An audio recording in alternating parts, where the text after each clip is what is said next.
I live in Belgium currently, and that's where I grew up. And for me, my teenager years were quite heavy and difficult to navigate, but probably I understood the extent of that only later when I kind of looked back on my life. And very early on, I looked for keys to help me with my mental health, with my physical health, because it's never been so easy either to be in the body and to I have struggled quite early on with a high degree of acidity and lymphatic congestion. And when you have lymphatic congestion, you feel like puffy, and the body feels heavy because it's a system that has a pump and it's not functioning so well. So I was looking for keys, and then I also went traveling. And from the moment I went traveling and opened myself more to the exterior, I was also more open to certain types of encounter. And you know how specific person can carry specific types of programming and can really trigger you in specific ways. And for me, these have been having a really strong influence on my decisions for many, many years, and how I led my life. And so it's only later on that I realized that it was kind of all engineered. These people were kind of sent my way to have a specific effect, to also kind of bring me back into programming, get me looping, get me busy for months and years. And so I did work a lot to kind of extract myself from this predestinated road.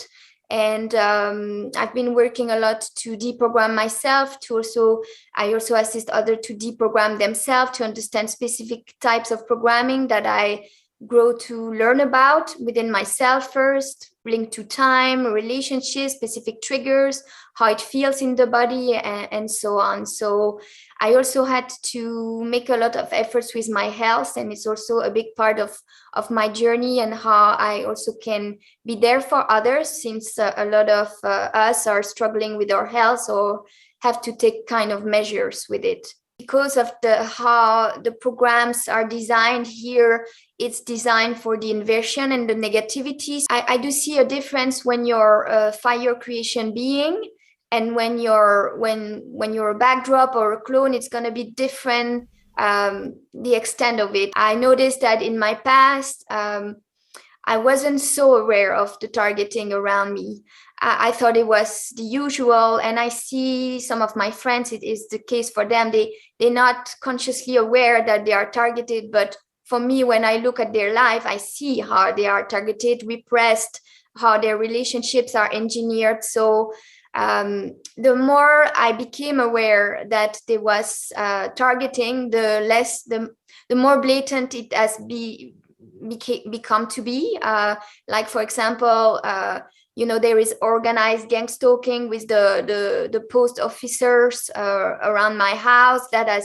That was not happening to that extent in the past. That's something quite new. And also on the road, when I'm driving, sometimes cars have become way more aggressive than in the past. On certain days, people kind of just doing certain moves on you on the road, but a series of them. It's like 10 of them.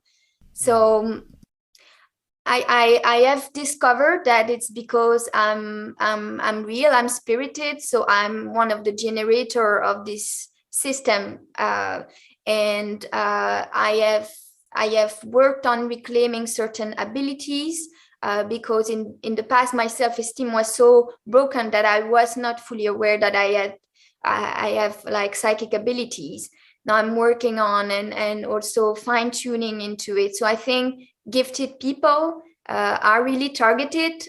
People trying to have positive impact, trying to break people's programming down or assist them in order to do it. I think yes, the targeting is increasing, and I notice also that the targeting will increase if I launch something important, or if I have prepared like a class that is going to have a good impact than a specific like gangstalking programming is sent just an hour before. I've come to live it more with my own eyes. I'm not always, but I'm becoming more and more able to, at a first encounter, to know who I'm dealing with. At least if it's a backdrop, I can see it in the eyes, in the gray overlay, or the aura is going to be different. And I also was gifted with an insight once to see my own programming, and it was like all cable and wires. And so we understand that when they do a little thing, then you kind of struggle with all your wires inside, and you have to find a kind of pathway. So I'm aware of the extent of my own programming. I try to navigate it every day and to also become smarter than it to some extent, to kind of open my horizon. I'm training myself, and I'm organizing also classes to train to read frequency signature and energy signatures, because we all have one. And something that happened as well is that I also became aware that I have like a backdrop cat that is sometimes used negatively for interference, to sometimes he vomits on the sofa, or all these things. They bring you to do these 3D things, right? Then you have to wash the cushion and things, so it's less time that you have like for your project and so on. So these are details, but if you will read deep into this reality, you know everything makes sense, and it's kind of nothing is really a detail. I noticed that a certain percentage of the people sent my way are sent for a specific reason. Sometimes it's distraction, sometimes it's harvesting, sometimes it's to trigger specific programming, like savior programming. In my case, it has happened a lot in the past, and then that's a harvest, right? I've grown to feel it, that it's a harvest of my energy. So I let my energy leak outside of me. I allow that. So I've been working on that. But a great deal of my relationships in the past have been engineer, including my romantical one, but also a lot of friendships. I had friends, handler, as I call them, who were calling me by certain nicknames, for example. And it's only later that I discovered that these nicknames were meant to kind of trigger the expression to the forefront, the coming to the forefront of certain alter personality that lives inside of me. When I'm heavily triggered, I can feel that I'm not fully myself. And I've also grown to see it around me in my friends when they change, when they have like a darker overlay over them, or they express in a more rigid manner. So nothing of that is an accident. And I try to pay attention and to kind of reintegrate, re-become myself as much as I can, because I also don't want to be a voice for other things than myself. But it's hard work to stay in the body, not fall for the dissociation, and work on bringing the core of who we are really, and not all these program parts, because that's what they are in the end. There are different templates for handling, and for example, there are some handlers who are full of rage and shame, and who are gonna project it in the relationship. So it's not gonna feel nice. But usually I feel like a triggering inside my body. Like it doesn't feel right, doesn't feel nice. It kind of lower my vibration.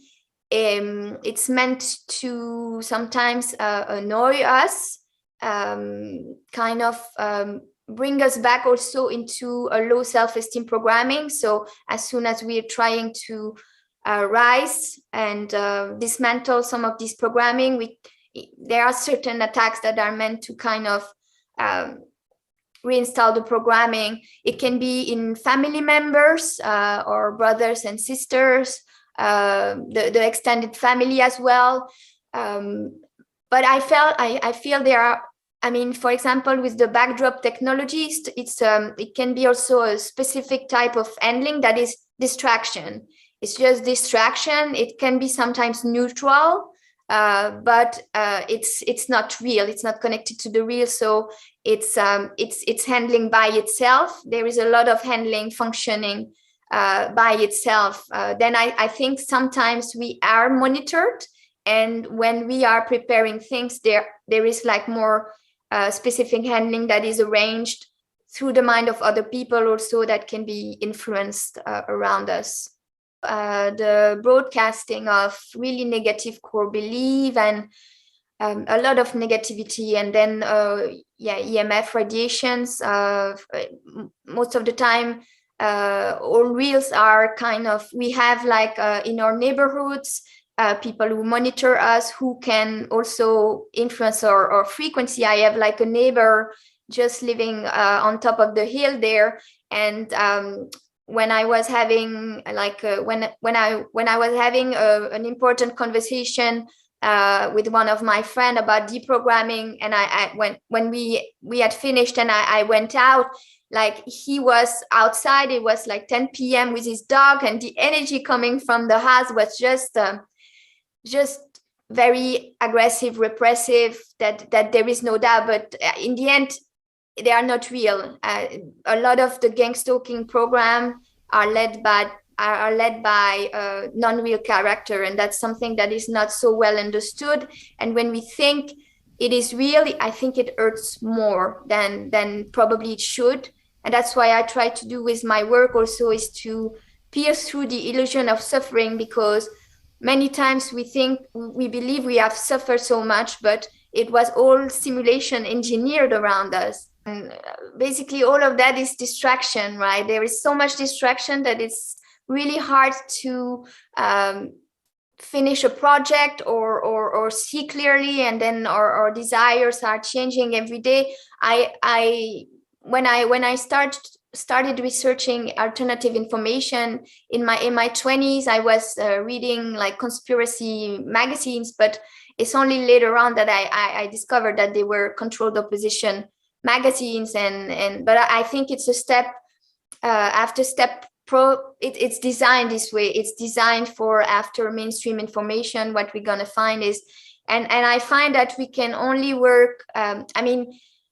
One of the ways to navigate this reality is by the organicity of it. It's when we know another person who is similar to us, who we feel close from, then connecting our networks and exchanging information. And I see that organic growth is kind of the only way for many of us, in a way. In 2019, I was traveling to Thailand and Bali. It was my third time or more. I've been spending quite a bit of time, and only later on I discovered that my dreams were seeded for me to go and travel to Thailand the first time, and that's how it all got started. But in Thailand, on one of the island, Koh Phangan, I was staying there. I was working remotely as well, and I was spending time at a healing center. But it was really weird. I spent a lot of time there. There was a lot of kind of aggressive energies, like usually kind of males sent my way to distract me. It was mainly distraction, like talking with me, but like with a psychic pressure, right? That it's hard to say, sorry, I don't have time now, I'm busy. Or it's like in my case, there is a lot of freeze phone type of programming. So it's hard to really be assertive with my boundaries and be aware of what I need at that precise moment. So there was a lot of that around me, with every day many different propositions from the system, with people like not respecting the boundaries that I couldn't really voice. And then it was really all around that healing center. And the way the first time I heard about that center was through a German lady that also was kind of influenced to say certain things to me, that I will end up in specific places, and these places are making the handling easier because it's like a nest, if you will. I think in this reality you have like a lot of places that are an easy nest to kind of handle the reels.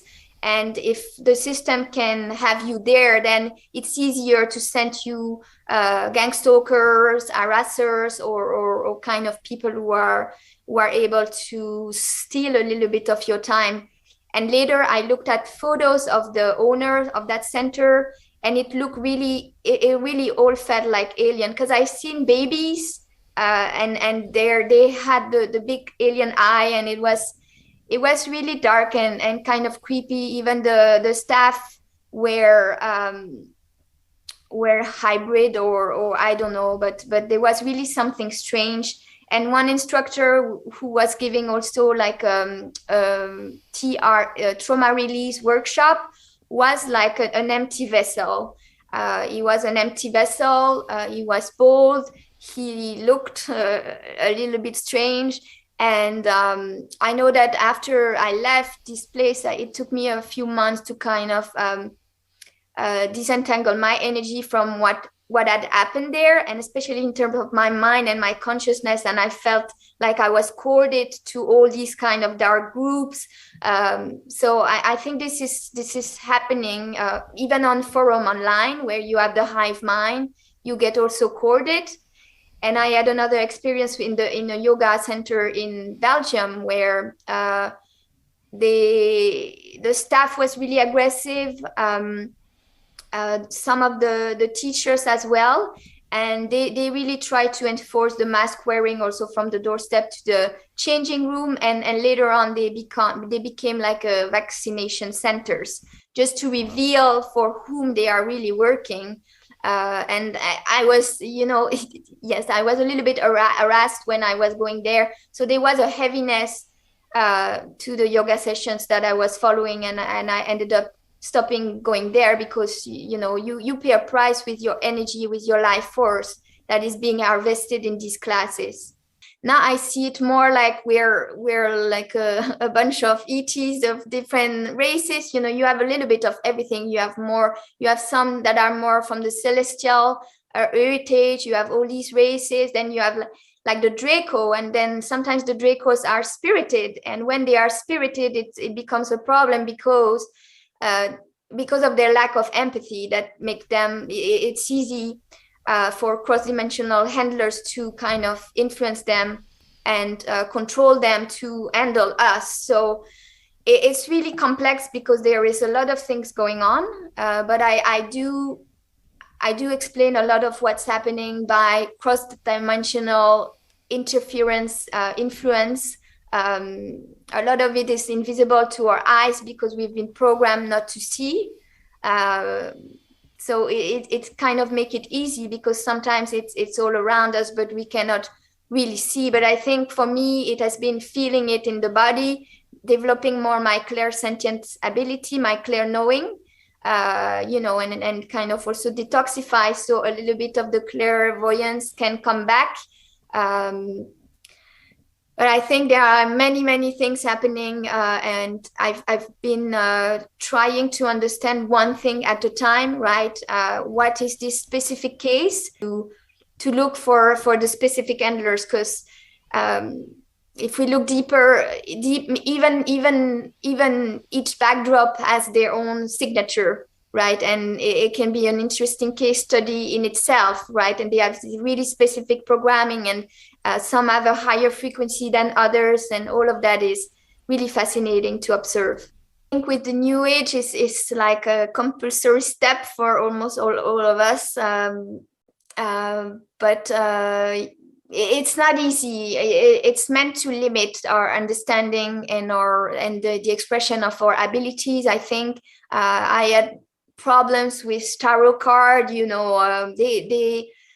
It's all based on trap of agreement, where we kind of are signing contracts with forces we are not aware of, and then they have a a bigger grip on our life, and they can influence us. Then you have like all the new age books, and the manifestation techniques, but that are incomplete or distorted. So there is a lot going on with that, and I find the algorithm are gonna promote a lot of these new age, or sometimes it's darker, or these platforms.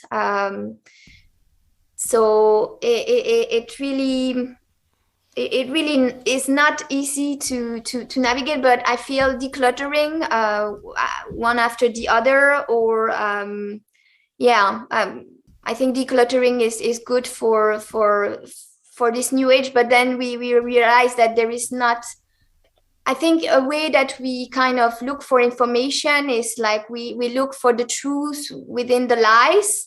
And but at some point maybe we also want a little bit more silence, and from the silence also something can come. It's more than the cacophony, and that's where I try to go. But it's also hard because all of this is very addictive. It kind of plugs into our nervous system, or dopamine circuit. So it's really hard to rewire your brain. These are invisible things that we sign. I think also we have signed a lot of things that we don't remember. But for myself, I know that when I was doing a ceremonial by myself, I had entities around me, kind of trying to suggest things, but I was not aware of the entities. I thought it was myself and my own reflection. It's only later on that I kind of debriefed and understood that it was another presence trying to influence me. In this case, it succeeded, where I kind of did ritual magic without being aware of what I was doing. And then I'm not sure all of this can be kind of freed, because something you do, and that's a kind of agreement that is really hard to uncork from. But for example, like protesting in the street is another form of agreement, because if people do that, they are in opposition. They are like by the fact that they are contesting something that the government is saying. It's a trap in itself, right? They want you to march in the street, because then a lot of reels have had problems when they went, like police abuse from the police or things like that. Also, all the cookies that we are signing, sometimes we're lazy and we kind of accept all these things, or all the contracts. If you get a new phone, you have to accept a contract when and not many of us are reading the terms, so all of that has an influence in the frequency, in the and we are surveilled not only by your technology device, but I've noticed that my cat sometimes is monitored. My backdrop cat is used, like there is a presence coming with a dark eyes, and he looks at me. And then when I kind of try to make him switch, he kind of closes his eyes or things like that. But, backdrop beings can be used as a vessel to also look at us. But I find it's way more prevalent when it's a kind of organic portal, like my other cat is, because he can be possessed. He is open for all kind of energy, and he's not really battling. Then it depends if you're an organic portal, but you resist. If he was cleaning his space, if he was not accepting all this kind of dark association, but he does accept them. So because of who he is, he's not. He's got some darkness, so it becomes complex. So I think. You have like many different versions for every being. I started in 2018 to research and apply to my life the mucus-free principles, because I was dealing with a high degree of acidity. I had problems with my gum for a long time, and I kind of got on my knees and asked for a a solution, like an answer. And how I got into that was, in the first place, it was through a sort of cult. So it was interesting, but I kept like the teachings. Basically, it's coming back to a frugivore way of eating, right? With things that are easy to digest, fruits and vegetables, and even making a difference with certain types of vegetables. The more starchy one will be placed in the category of the mucus-lean food. So with the mucus free, which is all your fruits, coconut water, fruit juice, all some of the veggie fruits like cucumber that have a high water content. So with that, usually we're gonna enter like a slow detox, right? The body's gonna slowly detox and kind of take the waste out. And I noticed that when I transitioned, it took me 6 months. I was coming from a mostly vegan diet, but food is so emotional that when we let go of certain things like my chickpeas or my hummus, like it took me a little bit to get used also to a higher frequency in my food. And at the beginning, I think it's not so realistic to go all the way. But then when I was able to be more at ease with the mucus-free way of eating, I noticed that my body would start to detox by the ears. I do a lot of ear candling. Then you can have this wax, and then if you keep all your wax after 2 years, like you have a lot, and all of that was in your head, and then you can imagine how it influenced you, and all this brown mucus and all this residue in the body. And so it's really important, I think, to like, for me, it makes a big difference how I feel in my body now and how I felt when I started this journey. But also it's a lifetime commitment, because there is so much toxicity in how we live, and so much to evacuate every day, the heavy metals as well, and residue. It's endless. So I also experimented a lot with the juice fasting, so the long period of liquid fasting on fruit juice. And when I do that, like there, it enters like a faster detox, but my body is also kind of slow to detox in comparison to other organisms from other people who have not this chronic lymph congestion. Because when you have chronic lymph congestion, your lymph, which is supposed to help you evacuate a lot of your acidity, is not pumping. You also need to move, to breathe, to move, to exercise in order for it to kind of work from system to system.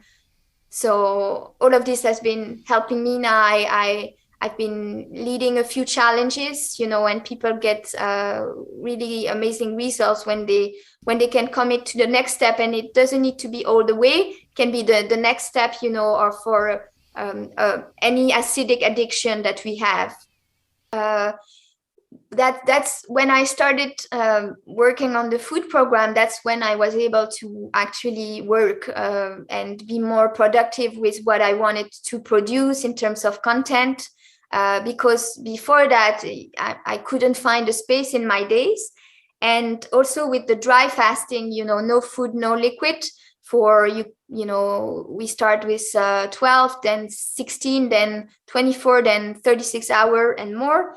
But I noticed that I can access like deeper insights during the process, and then also the day after.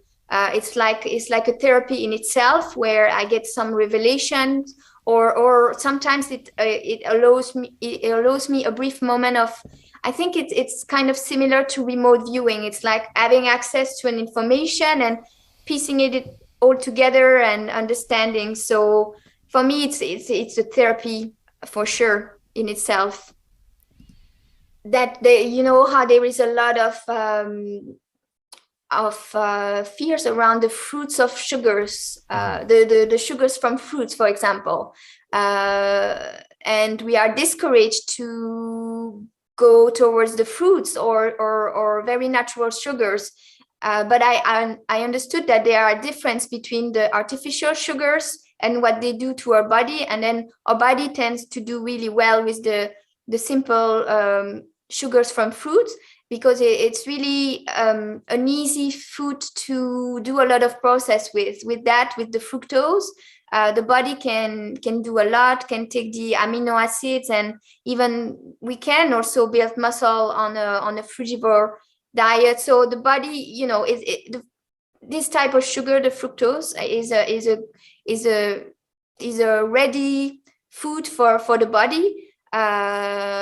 And then you have like different types of experience where you really don't work with any type of sugar, and that's a different process in the body.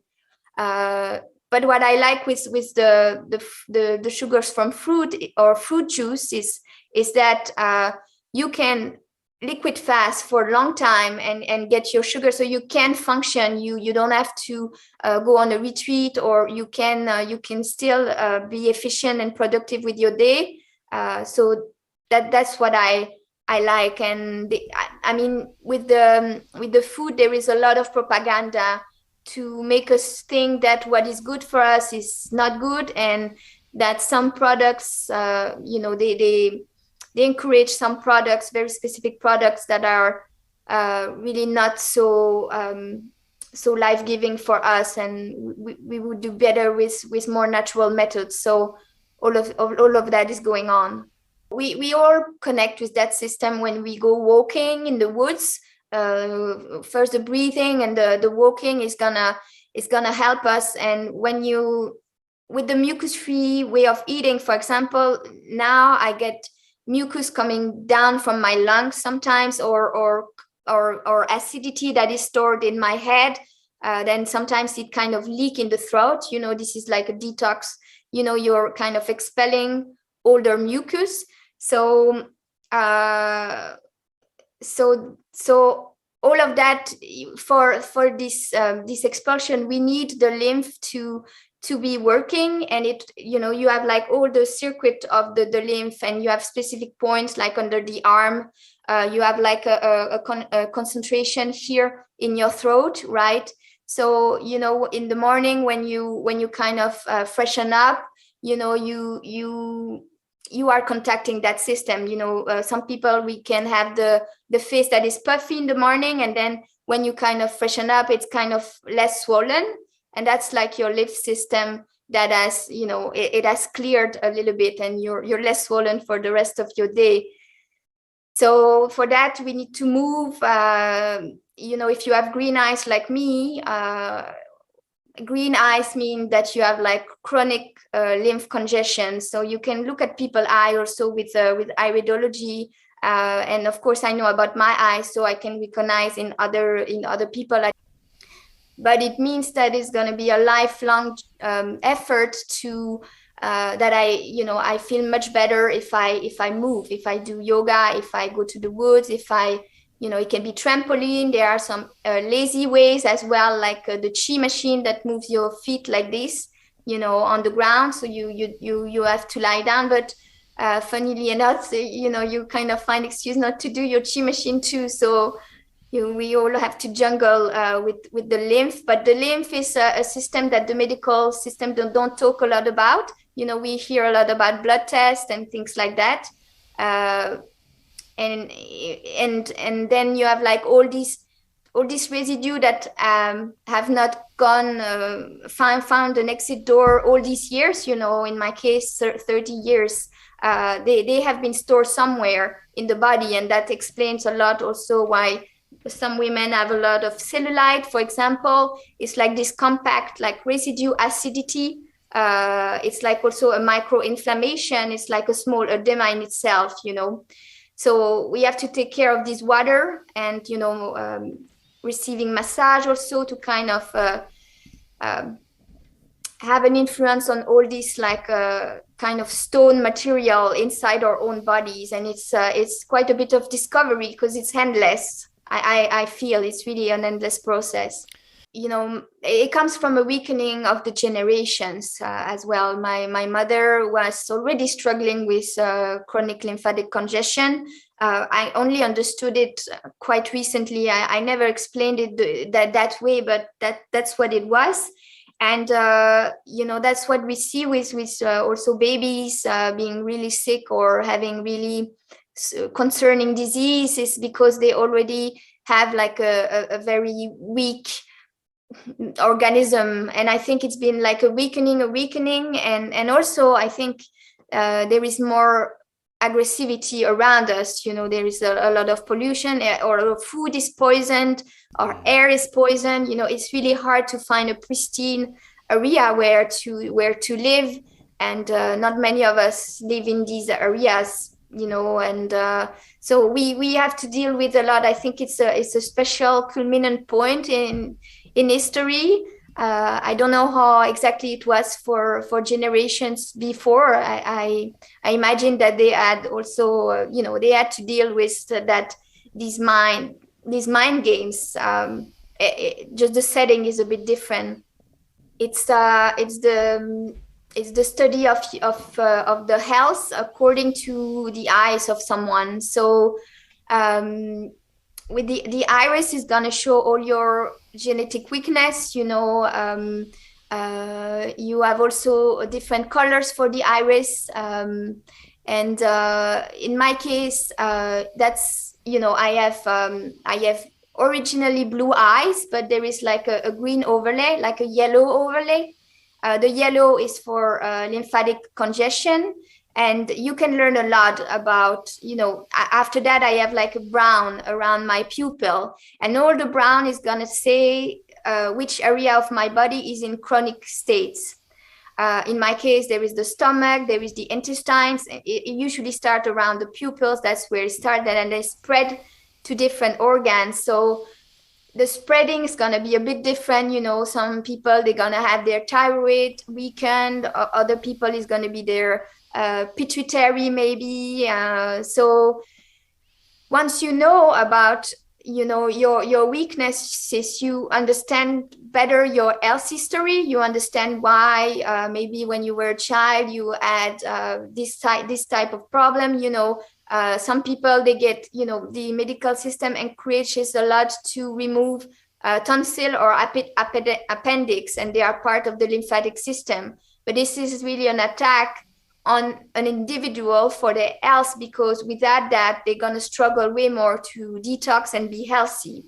So the answer is not to take away, it's mainly to restore, and anything can be restored with the regenerative methods, with the healing methods, with the herbs, and with going back to a more natural way of eating, right, where we stop degeneration. I feel having like a high quality picture of our eyes is a great map. And anyone consulting an iridologist, it's information that we don't get in the doctor office. So it's really precious, and it keeps on you. It's something we can go back to and then understand more and piece more together. I really like this is a tool for non-invasive natural methods. It's training our eyes and our whole body as well, and our whole psychic senses too, to become more able to pick signals. For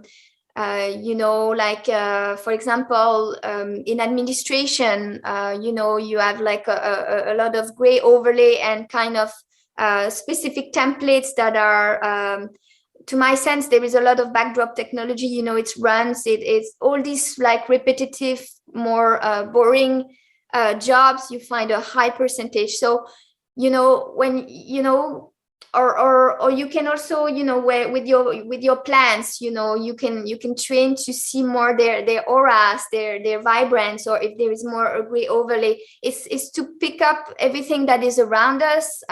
Also the energy of some interactions, right?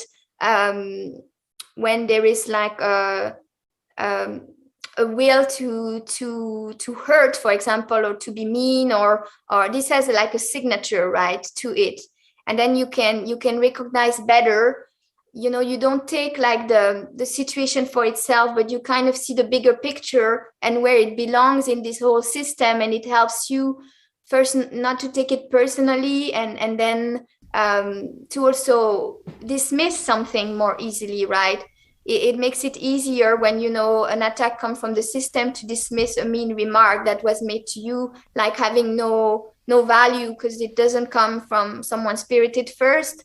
And then you also know where it comes from, and then you can also recognize a lot of deceiver. You have, for example, you have like the transgender signature, for example. We hear a lot about this transvestigation, and then you have like this deceitful signature, right? So or in some operations, like intelligence agency operation meant to generate, like with George Floyd or things like that. This has a signature to it, and then when you recognize the signature, you cannot fall for the programming that is meant to trigger. And something that I've been talking about is my own experience with Julian Assange in the past, where I had specific programming activated by his figure, like the martyrdom, and I didn't know anything about him, but it was that's how quick it was to trigger, and that's how quick people are to react also. But when you recognize the signature, then you can also deprogram and kind of bring more critical thinking to the forefront, and it helps everyone to navigate this reality. So that's what I do also in my courses. I have led one course where we reviewed a lot of detoxification coaches and people like that, because then we know who we follow, who we listen to, and some of them have a dark agenda linked to them, or they are serving a dark agenda. Some are synthetics or backdrops. So there is at some point you kind of reach a limit to only with the real you can really elevate, and it has no bottom, it has no end. So that's really helpful for anyone, and the need for that is increasing because the system are upgrading, the simulacra is getting wiser and more sophisticated at mirroring, and so it's really fascinating. Something is what kind of relationship you have with your animal. Does it feel like in reciprocity? For me, for my backdrop cat is very blatant. Like he is very demanding for his own needs. He doesn't he's like a little bit of a narcissistic cat. He wants his needs met. He comes and interrupt every time I'm busy with something, or this kind of interference, a lot of interruption. Well, my other cat, she doesn't demand, right? They have a very different attitude. He's gonna and even when he meow, like when he does some sound, the from my backdrop cat, it's the sound of complaint, right? From my other cat, it's not a sound of complaint, and she doesn't use it, but he's gonna try to get you, at some moment you're gonna surrender to his like kind of pressure. So that's also a great indicator. Someone that you cannot, someone that surprised you, that you cannot predict how they're gonna behave, it's like every encounter is a discovery. I think that's a great indicator for spirited beings.